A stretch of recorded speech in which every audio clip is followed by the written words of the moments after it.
ओम भास्कराय नमः।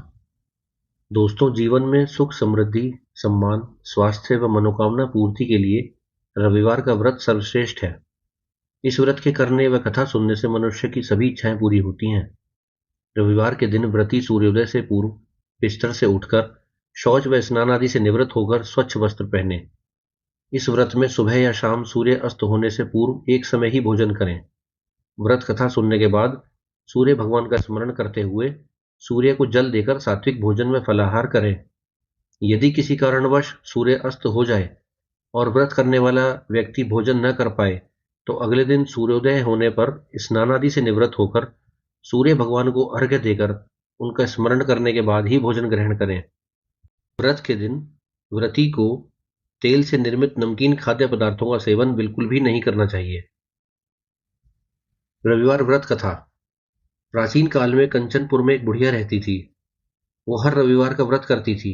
रविवार के दिन सूर्योदय से पहले उठकर बुढ़िया स्नान आदि से निवृत्त होकर अपने घर के आंगन को गोबर से लीपकर स्वच्छ करती और फिर सूर्य को जल प्रदान करते हुए रविवार व्रत कथा सुनकर सूर्य भगवान का भोग लगाकर दिन में एक समय भोजन करती।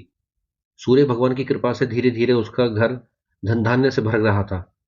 उस बुढ़िया को सुखी समृद्ध होते देखकर उसकी पड़ोसन उससे ईर्ष्या करती थी। बुढ़िया ने कोई गाय नहीं पाल रखी थी, अतः वह आंगन लीपने के लिए अपनी पड़ोसन के आंगन में बंधी गाय का गोबर लाती। पड़ोसन ने कुछ सोचकर अपनी गाय को घर के भीतर बांध दिया। रविवार को गाय का गोबर न मिलने से बुढ़िया अपना आंगन नहीं लीप सकी, अतः उस रविवार को उसने सूर्य भगवान को भोग नहीं लगाया और उस दिन स्वयं भी भोजन नहीं किया। भूखी प्यासी सो गई। रात्रि में सूर्य भगवान ने उसे स्वप्न में दर्शन दिए तो बुढ़िया ने सारी बात बता दी। तब सूर्य भगवान ने कारण जानकर उस बुढ़िया से कहा, हे माता, मैं तुमसे बहुत प्रसन्न हूं और तुम्हें ऐसी गाय प्रदान करता हूं जो तुम्हारे घर आंगन को धन धान्य से भर देगी। ऐसा कहकर सूर्य भगवान अंतर्ध्यान हो गए। प्रातःकाल सूर्योदय से पूर्व उस बुढ़िया की आंख खुली तो वह अपने घर के आंगन में एक सुंदर गाय और उसके बछड़े को देखकर हैरान हो गई।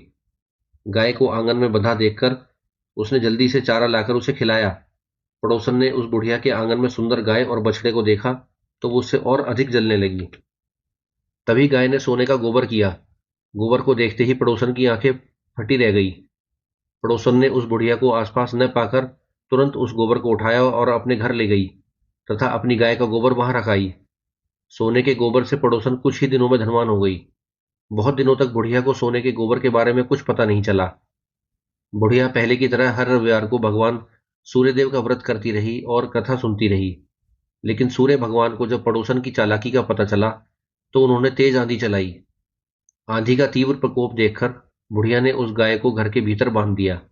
सुबह उठकर बुढ़िया ने सोने का गोबर देखा तो उसे बहुत आश्चर्य हुआ। उस दिन के बाद बुढ़िया गाय को घर के भीतर ही बांधने लगी। सोने के गोबर से कुछ ही दिनों में बुढ़िया बहुत धनी हो गई। उस बुढ़िया के धनी होने से पड़ोसन बुरी तरह जल भुनकर राख हो गई। उसने अपने पति को समझा बुझाकर उस नगर के राजा के पास भेज दिया। राजा को जब बुढ़िया के पास सोने का गोबर देने वाली गाय के बारे में पता चला तो उसने अपने सैनिक भेजकर बुढ़िया की गाय लाने का आदेश दिया। आदेशानुसार सैनिक बुढ़िया के घर से गाय व बछड़े को महल में ले गए। उन्होंने बुढ़िया की एक भी नहीं सुनी। बुढ़िया ने उस दिन कुछ भी नहीं खाया। उसी रात सूर्य भगवान ने राजा को स्वप्न में दर्शन दिया और कहा, हे राजन, बुढ़िया की गाय और बछड़ा तुरंत लौटा दो, नहीं तो तुम पर विपत्तियों का पहाड़ टूट पड़ेगा। राजा ने भयभीत होकर प्रातः उठते ही गाय और बछड़ा बुढ़िया को लौटा दिए। राजा ने पड़ोसन और उसके पति को उनकी इस दुष्टता के लिए भी दंड दिया। फिर राजा ने पूरे राज्य में घोषणा कराई कि सभी स्त्री पुरुष रविवार का व्रत करें। रविवार का व्रत करने से सभी लोगों के घर धन धान्य से भर गए। चारों ओर खुशहाली छा गई। ओम आदित्याय नमः। ओम भास्कराय नमः।